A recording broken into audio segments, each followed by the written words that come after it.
네, 오늘은 맘에는 원이로되라는 제목의 말씀을 우리가 함께 나누겠습니다. 오늘 본문 말씀은 예수님께서 잡히시기 전날 밤에 마지막으로 하셨던 일에 대해서 이야기하고 있습니다. 그 밤에 예수님께서는요, 마음이 심히 괴롭고 죽을 것만 같은 심정이셨습니다. 왜냐하면 이제 곧 자신이 당할 일들이 이미 예수님께서 알고 계셨기 때문에 그렇습니다. 예수님을 괴롭게 하고 죽을 것 같이 힘든 이 고난에 빠지게 했던 것은요, 단지 십자가에서 끔찍한 죽음을 예고하고 있었던 것뿐만은 아닙니다. 그 밤에 예수님께서는요, 인간이 겪을 수 있는 온갖 어려움들을 겪으셔야 했습니다.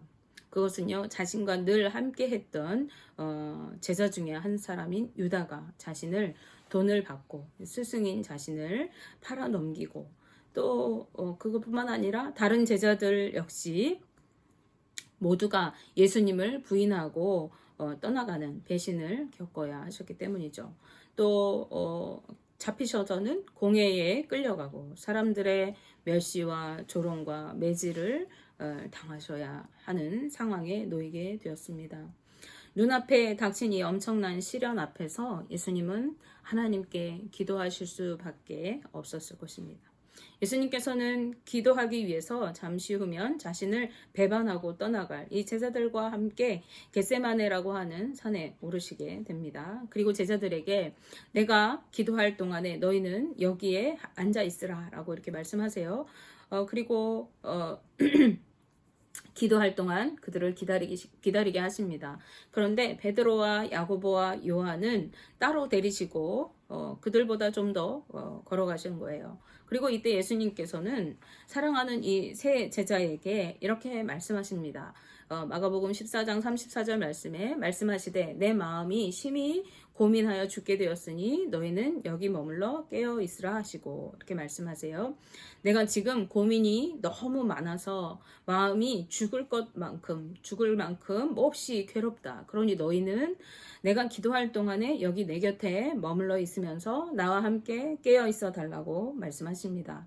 이것은 단지 육체적으로 잠이 들지 말고 깨어 있어라, 이 밤에 깨어 있어라 하는 의미만을 이야기하는 것이 아닐 것입니다.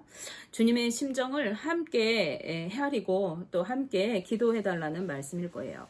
어쨌든 이렇게 제자들에게 당부하신 예수님께서는요, 그 세 제자가 있는 곳에서 조금 더 걸어가셔서 땅에 엎드려 할 수만 있다면 이 고통의 순간이 자신에게서 지나가게 되기를 하나님께 간절히 기도하셨습니다. 마가복음 14장 36절 앞부분 말씀에 이르시되 아빠 아버지여 아버지께는 모든 것이 가능하오니 이 잔을 내게서 옮기시옵소서라고 말씀하십니다. 아빠, 아버지, 그 하나님은요, 모든 것을 하실 수 있는 하나님이십니다. 그런데 그 하나님께서 이 잔을 나에게서 옮겨주실 수 없겠습니까? 이렇게 말하고 있는 것이죠. 당시 예수님은 30대 초반에 젊은 청년이었죠. 그러한 예수님께 이 다가오는 고난과 죽음의 공포가 피를 말릴 것 같은 그러한 두려움이 아닐 수가 없을 거예요. 왜냐하면 예수님은 우리와 같이 배고프고 졸리고 슬프고 아프고 고통스러운 모든 것을 느끼셨기 때문에 그렇습니다. 그래서 예수님께서 얼마나 간절히 기도하셨는지 병행구절에서 누가는 땀이 땅에 떨어지는 핏방울 같이 흐르도록 기도하셨다고 증언하고 있어요. 그러나 극심한 이 두려움에도 예수님께서는 그 길이 하나님께서 허락하신 길이라면 하나님께서 자신에게 허락하신 사명이 이 길이라면 기꺼이 순종하여 갈 것을 결단하고 고백합니다. 마가복음 14장 36절 후반절 말씀에 그러나 나의 원대로 마시옵고 아버지의 원대로 하옵소서 하시고 라고 말씀하고 있습니다. 할 수만 있다면 이 고통에서 벗어나고 싶지만 이 죽음의 고통을 피하고 싶지만 그러나 이것이 아버지께서 원하시는 것이라면 그것이 내가 걸어가야 할 길이라면 아버지께서 이 길을 내가 걷기를 원하시는 것이 아버지의 뜻이라면 아버지의 뜻대로 내가 순종하겠다고 말씀하고 있는 것입니다. 그렇게 한참을 기도하시던 예수님께서 이제 제자들이 있는 곳에 와보니까 베드로와 야고보와 요한이 모두 잠들어 있었어요. 그러자 예수님께서는 베드로에게 말씀하십니다. 마가복음 14장 37절 중반절에서 38절 말씀에 시몬아 자느냐 내가 1시간도 깨어있을 수 없더냐 시험에 들지 않게 깨어있어 기도하라 마음에는 원이로되 육신이 약하도다. 네, 이 말씀을 하시고는 다시 기도하러 자리로 가셔서 한 번 더 같은 기도를 하시고 다시 와서 보니까 제자들이 예수님이 그렇게 깨우고 말씀하셨는데도 여전히 자고 있었어요. 성경은 그들이 피곤함과 슬픔으로 인해서 잠이 들었다고 말씀합니다. 예수님께서는 세 번째로 기도의 자리에 나가셔서 다시 한 번 더 기도하시고 제자들에게 말씀하십니다. 마가복음 14장 41절 중반절 말씀에 이제는 자고 쉬라 그만 되었다. 때가 왔도다. 보라 인자가 죄인의 손에 팔리느니라. 이렇게 말씀합니다. 그리고 이제는 하나님의 뜻이 이미 확정되었기 때문에 더 이상 기도하지 않으시고 일어나서 함께 가자고 말씀하십니다. 그리고 그 밤에 예수님께서는 잡히시고 고난의 길을 가게 되신 것이죠. 그런데 이 이야기를 이렇게 읽다가 보니까요, 의문이 생겼습니다. 왜 다른 제자들에게는 기도하고 올 동안에 기다리고 있으라고 이렇게 얘기하시고 이 세 제자 베드로, 야고보, 요한은 또 따로 데리고 기도의 자리로 나가셨을까 하는 것입니다.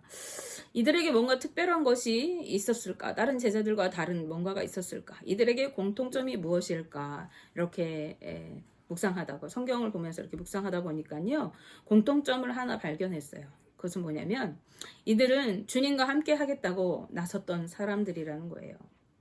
이 오늘 본문 말씀 바로 앞부분에는요. 베드로가 예수님께 모두가 주를 버릴지라도 자신은 버리지 않겠다라고 이렇게 단호하게 말을 합니다. 그러자 예수님께서는요. 그가 닭이 울기 전에 3번 예수님을 부인하게 된다. 모른다고 할 것이다 라고 하는 말씀을 이렇게 예언하세요. 예수님의 말씀을 들은 그 베드로가 한 번 더 힘줘서 이렇게 말합니다. 내가 주와 함께 죽을지언정 절대로 주를 부인하지 않겠습니다. 그는 주님과 함께라면 죽음도 불사할 만큼 열정 가득한 사람이었고 그럴 것이라고 하는 그 각오가 대단했던 단단히 각오했던 사람이었어요. 그런가 하면은요 마가복음 10장 말씀해 보시면 야고보와 요한은 예수님께 나가서 주님의 나라가 임할 때 주님의 영광이 임하실 때에 우리들을 하나는 주의 우편에 하나는 주의 좌편에 앉게 하여 주시옵소서 이렇게 구했던 사람들이에요. 그러자 예수님께서는 너희가 내가 마시는 잔을 너희가 마실 수 있으며 내가 받는 세례를 너희가 받을 수 있느냐 하고 물으셨어요. 여기에서 말씀하시는 이 잔이라는 표현은 오늘 기도에서도 예수님께서 언급하시죠. 이 잔을 내게서 옮기시옵소서 이렇게 얘기하잖아요. 이것은 십자가의 길을 의미하는 것이라고 하겠습니다. 즉 너희가 나와 함께 십자가의 길을 가겠느냐? 나와 함께 십자가의 죽음에 기꺼이 동참하겠느냐라고 묻고 계신 것이죠. 그러자 이들은 자신 있게 대답했습니다. 네, 할 수 있습니다. 우리가 그렇게 하겠습니다. 이들은 그 의미를 잘 알지 못한 채로 자신만만하게 대답하였습니다. 이런 야고보와 요한의 대답을 들으신 예수님께서는 이렇게 말씀하셔요. 내가 마시는 잔을 마시고 내가 받는 세례를 너희가 받으려니와 내 좌우편에 앉는 것은 내가 주는 것이 아니라 하나님께서 누구를 위해 준비하셨든지 그들이 얻을 것이다. 이렇게 말씀하세요. 이와 같이 이들 모두는 베드로와 야고보와 요한은 자신들이 어떤 의미인지 알든 모르든 간에 내가 주님과 기꺼이 함께 하겠다고 다짐하였던 사람들이었고 또 앞으로 그런 삶을 살아가게 될 그런 사람들이었던 것이죠. 물론 다른 제자들도 그렇습니다. 그렇지만 이들은 더 적극적으로 주님 앞에 나가서 그러한 자신의 결단을 자신의 의지를 어필했던 사람들이죠. 그런 베드로, 야고보, 요한을 하나님께서는 특별히 아끼고 사랑하셨고 자신의 심정을 털어놓으실 만큼 가깝게 하셨어요. 내가 지금 고민하고 심히 죽겠다 이렇게 말씀하실 만큼 그들을 신뢰하셨던 것이죠. 그런데 지금 고난과 십자가의 죽음을 앞에 두고 죽을 것 같은 고통과 두려움에 하나님께 간절히 기도하는 예수님의 이 심정에 이들은 어느 누구도 함께할 수가 없었어요. 예수님께서는 땀방울이 핏방울이 되기까지 정말 애끓는 심정으로 간절히 기도하고 계실 때 이들은 모두가 잠이 들어 있었습니다. 성경에서는 이들이 잠든 이유에 대해서 이들이 피곤했다, 또 슬펐기 때문이다 라고 말씀합니다. 주석에 따르면 베드로와 야고보와 요한이 슬펐던 이유는 예수님께서 하신 말씀 때문이었다고 해요. 이들은 자신들과 함께 동고동락했던 자신들의 동료 중에 한 사람이 예수님을 팔 것이라고 하는 것, 그리고 자신들이 모두 예수님을 모른다고 배반하고 떠나갈 것이라고 하는 이 예수님의 말씀을 듣고 몹시 혼란하고 심정이 복잡했을 것이고, 그래서 깊은 슬픔에 잠겼을 것이라고 말씀합니다. 그런가 하면은 그런 말씀이 아니더라도 그동안 자신들이 온 삶을 다 버리고 기꺼이 따랐던 이 예수님께서 이제 내가 고난을 받을 것이고 십자가에 죽게 될 것이라고 하는 순환을 예고하신 것만으로도 또한 이들은 몹시도 당황하고 혼란하게 되었을 것입니다. 따라서 이들은 만일 주님이 죽게 되신다면, 우리와 함께 함께 할 수 없게 되신다면 앞으로 우리는 어떻게 해야 할지, 어떻게 살아가야 할지 고민되었을 거예요. 또한 자신들 중에 누군가 주님을 배반하고 팔아넘길 자가 있다는 충격적인 사실, 그리고 어떻게 받아들여야 할지 그 사실에 대해서 자신들이 어떻게 이것을 이해해야 할지 혼란했을 것이고, 또 주님은 왜 우리가 모두 주님을 배반하고 떠나갈 것이라고 말씀하실까? 그 의미가 무엇일까? 나는 주님과 함께 죽을 것도 각오했는데 왜 이런 말씀을 하실까? 이러한 여러 가지 생각들 때문에 마음이 복잡하고 또 슬프고 했을 것이에요. 그뿐만 아니라 육신적으로는 이들이 피곤하고 지쳐 있었기 때문에 잠이 들을 수밖에 없었던 것이죠. 그러므로 이들은 1시간도 주님과 함께 깨어 있을 수가 없었습니다. 여기서 1시간이라고 하는 것은 물리적인 시간적인 1시간을 이야기하는 것이 아니라 한순간이라는 말이에요. 한순간도 주님과 함께 깨어 있을 수가 없었어요. 우리가 이러한 저러한 인간적인 생각들로 가득하게 되고 고민하고 근심하고 그것들에 가득 우리 생각을 잠식당하게 될 때 우리는 하나님의 뜻을 알아차리지 못합니다. 주님께 기도할 수도 없게 돼요. 그것은 영적으로 우리가 깊은 잠에 빠져서 주님과 함께 할 수가 없게 되기 때문에 그렇습니다. 그리고 그렇게 될 때 우리는요, 시험에 들게 되고 실족하게 되고 넘어지게 되는 것입니다. 그렇기 때문에 예수님께서는 늘 깨어 있으라고 제자들에게 계속해서 말씀하셨어요. 특히 말세가 가까워올수록 너희들은 늘 깨어 기도하라고, 항상 깨어 있으라고 말씀하셨죠. 오늘 말씀에서도 마가복음 14장 38절 말씀에 시험에 들지 않게 깨어있어 기도하라고 말씀하시고, 마음에는 원이로되 육신이 약하도다 라고 하십니다. 마음으로는 간절히 그것을 원하지만 육신이 약해서 할 수가 없다는 말씀이에요. 마음으로 무엇을 원하지만 할 수가 없다는 말씀일까요? 마음으로 기도하기를 원하지만 몸이 안 따라준다는 말씀일까요? 물론 그렇습니다. 그들은 예수님께서 마음이 몹시 괴롭고 고민하여 죽게 되었으니 나와 함께 여기 머물러 깨어있으라고 당부하시고 기도의 자리로 나가셔서 땅에 엎드러져 간절히 기도하실 때 그 예수님과 함께 기도하기를 원하였을지도 모릅니다. 그런데 피곤한 육체와 상실한 마음에 슬픔에 잠긴 그 마음 때문에 기도할 수가 없었고 지쳐서 잠이 들 수밖에 없었던 거예요. 그런데 이 기도에 관한 말씀만이 이 말씀의 의미일까? 우리는 여기에서 더 깊이 생각해 보면요. 이것은 조금 전에 베드로가 했던 다짐, 그리고 야고보와 요한이 이전에 했던 그 다짐에 관한 말씀일 수가 있겠습니다. 이들은 마음으로 언제나 주님과 함께 하기를 원했습니다. 주님과 함께 한다면 비록 죽어도 우리는 좋을 것만큼 주님과 함께 할 것이라고 생각하고 그러게 살겠습니다. 다짐했습니다. 하지만 기도하지 않고 깨어있지 않는다면 하나님의 뜻을 분별하지 못하고 영적으로 잠들어 있게 되고 그렇게 잠들어 있다면 하나님의 능력을 공급받아서 믿음으로 온전히 서 있지 않게 되어집니다. 그렇게 될 때 우리는 우리 육신이 연약하기 때문에 날마다 넘어지게 되고 그렇게 결단한 우리의 마음, 우리의 믿음대로 살아갈 수가 없게 되는 것입니다. 너희가 아무리 인간적인 마음으로 다짐하고 결단한다고 해도 그렇게 할 수가 없다는 거예요. 예수님께서는 제자들이 잠자는 동안 3번에 걸친 기도를 통해서 자신의 사명인 이 십자가를 감당하는 것이 하나님 아버지께서 내게 가라고 하신 길이구나, 하나님의 뜻이구나 하는 것을 분명히 알았습니다.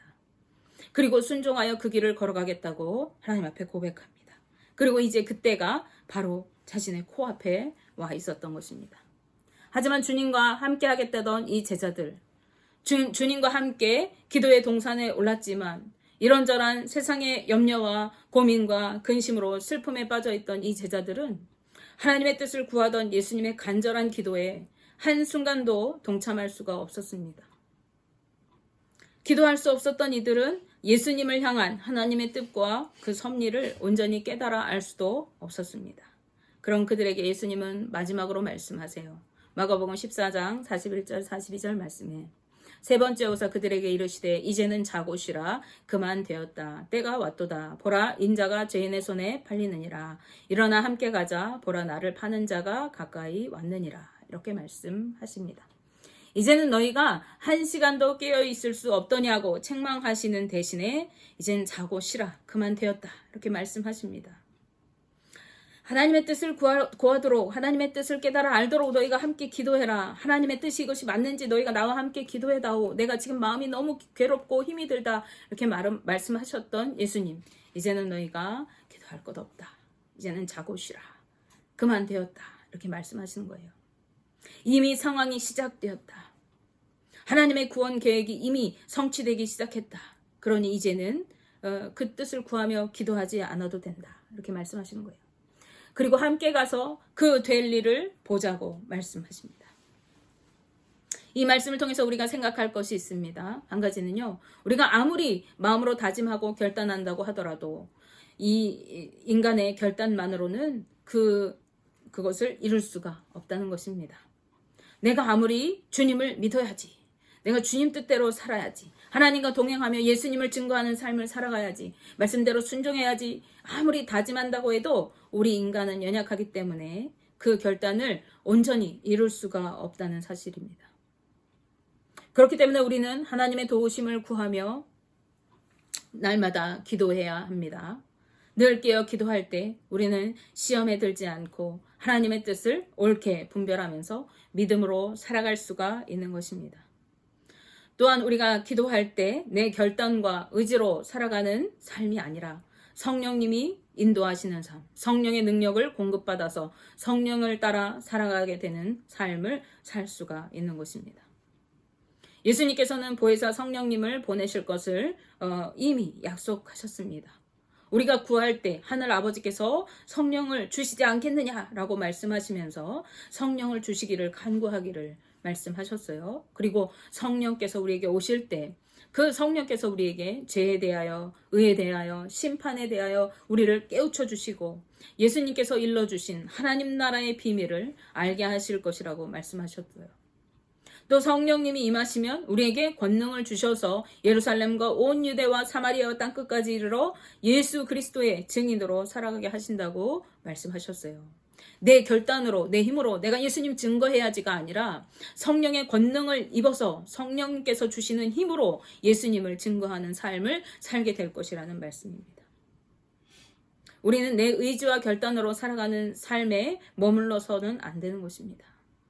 그러한 삶이 아니라 우리는 늘 깨어 기도하면서 성령 하나님의 인도하심을 따라 살아가는 삶으로 한층 더 나아가는 삶을 살아가야 합니다. 성령의 주시는 능력을 공급받아서 날마다 깨어 기도하면서 하나님의 그 뜻을 깨달아 알고 주님 뜻대로 순종하여 살아가고, 성령이 주시는 능력으로 예수 그리스도의 이름을 담대히 증거하고, 성령이 주시는 능력으로 삶의 모든 환경들을 예수 이름으로 명령하여서 바꾸어가는 삶을 살아가는 그러한 삶을 사는 자들인 거예요. 내가 잘 살아봐야지, 믿음으로 살아봐야지, 오늘부터는 예수님 굳게 믿어야지, 말씀대로 한번 순종하여 살아가지, 내 결단으로 살아가는 것이 아니라 하나님의 도우심을 날마다 구하고 성령의 능력을 덧입어서 성령의 인도하심 따라 성령이 주신 능력으로 살아가는 자들이 바로 우리 믿는 자들, 성도들의 삶인 것입니다.